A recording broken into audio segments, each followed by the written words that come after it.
It's worse than that even, because the suffering is There's pain. zero meaning. Well, the suffering is pain, and the suffering is anxiety and uncertainty, and the suffering is hopelessness. But the consequence of all that is that you get bitter. And when you get bitter, you get mean, and you get cruel, and you start to hurt yourself and other people. So it's not only that if you don't have a goal, you suffer. It's that if you don't have a goal, you suffer, and then you get cruel and bitter and resentful, and then you start to actively try to make the world a worse place. And so because you can't suffer pointlessly without becoming bitter, and you can't become bitter without becoming cruel. To establish your aim, you have to know where you are. It's like you're trying to orient yourself on a map. You can't orient yourself on a map unless you know where you are. You also have to know where you're going, right? So those are the two relevant things. We ask people to break their life up into 6 epochs, 6 sections, and then to write about the emotionally important events in those epochs, and to detail out why the positive things happen and why more of that could conceivably happen in the future, and to detail out why the negative things happen, and to try to understand why, with an aim to not replicating them in the future. Because the purpose of memory isn't to remember the past. The purpose of memory is so that you figure out what went wrong when something went wrong, so you don't duplicate it in the future. And you have to catch up if you have memories that are older than about 1.5 years that still cause you emotional pain when you think about them, or if you dwell on them, they come spontaneously back to mind. It means that there's part of your life that you haven't mapped out properly, and it still has emotional valence that's gripping you. You're still holding on to that story. Or it's still holding on to you. Interesting. Right. You haven't let it go. Yeah, well, you haven't been able to navigate your way through it. There's a pitfall there that you fell in, and you don't know how to avoid similar pitfalls in the future, and that's why your brain won't let it go. Because it's saying, that's what the anxiety systems do. It's like, this happened to you, it wasn't good. This happened to you, it wasn't good. This happened to you, it wasn't good. Fix it, fix it, fix it, fix it. That will never go away unless you fix it. How do you fix it? Well, you have to figure out why it happened, right? That's the first thing, is like, how was it that situation arose to pull you down? And that's not simple, but if you face it and you meditate on it, let's say, and you do this voluntarily, there's a pretty high probability that you'll be able to decrease the probability that will be repeated in the future. So the second part of the program helps people do an analysis of their virtues and their faults. Same sort of idea. What's good about you that you could capitalize on? What's weak about you that you need to fix so that it doesn't bring you down? We already talked about the fact that you need an aim in life, or that's where you derive your meaning, and without that, things go to hell, and as literally as that can be taken. And so, but it's not easy to ask people to say, well, it's easy to ask them, what do you want in your life? It's a very hard question to answer, because it's too vague and grand.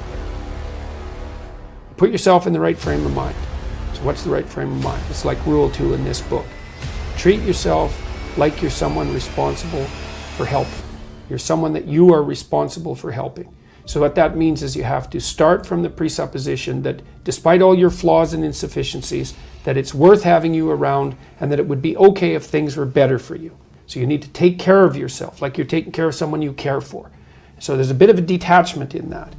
And then the next thing is, okay, so now look 3 to 5 years down the road. Okay, you get to have what you need and want, assuming you're being reasonable, and that you actually want it, which means you're willing to make the sacrifices that would make it possible. You can have a high-end goal, and more power to you if you do, but you need it. Yeah. Well, you need a pathway to it. Absolutely. You know, if it's 10 stories up above you, you need a staircase to get there, right? And so you have to build the staircase too.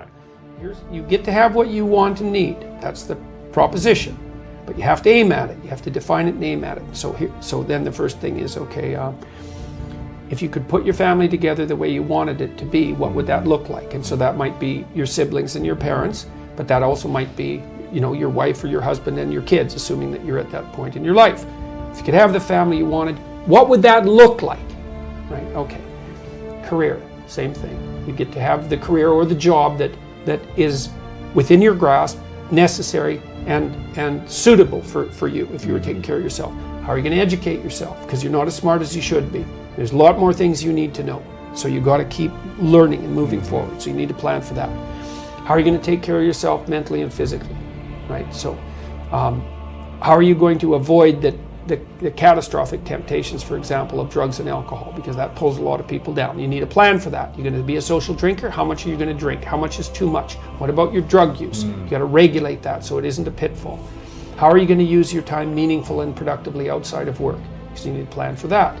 Oh, intimate relationship, of course. So do you want a long-term, stable, intimate relationship? And if you do, then how would you like that to lay itself out? You got to have a vision for that, because if you don't have a vision, you're not going to aim at it. And if you don't aim at it, then you won't even see the opportunities when they arise. Aims structure your perceptions. So for example, once you aim at something, your brain, literally, the perceptual structures in your brain, in your visual cortex, reorient themselves to calculate a pathway to the aim. And then what they show you in the world is obstacles to that path and open pathways to the path. That's actually how the world reveals itself. Just like when you're driving in a car and you have a map and you aim at a particular place, then all the things that are related to that place show up in the world. It's exactly the same thing, because you are traveling through time and space, right? And you need a map. And so after you answer these 7 questions, and you're encouraged to do it badly, because you don't have to get perfectionistic, just complete it, right? Because a bad plan is better than no plan. It gives you something to improve.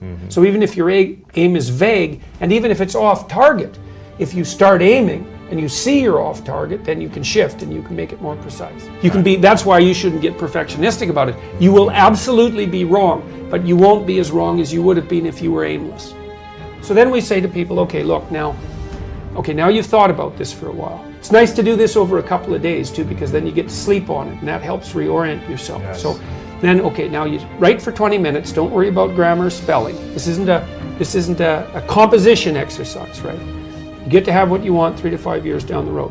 What does your life look like, hypothetically? Write it out. Write it out. Okay, so then that's the first part. The second part of the exercise, so now you've got your thing to aim at. You think, well, I'm motivated because I got my thing to aim at. It's like you're not as motivated as you could be, because you don't yet have your thing to run away from. Because if you really want to be motivated, you want to be going somewhere, and you want to be not going somewhere else. And so if you're not in good physical shape, then one of the things that suffers most greatly is your cognitive function. And so that's quite an interesting thing to see how tight that linkage is.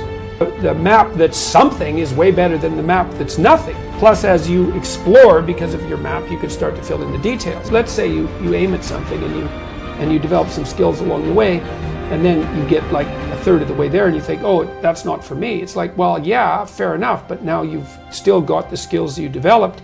You know exactly why it's not for you now, instead of vaguely. And then you can bring that wisdom back, even though it's not perfect, you can bring it back to your next plan.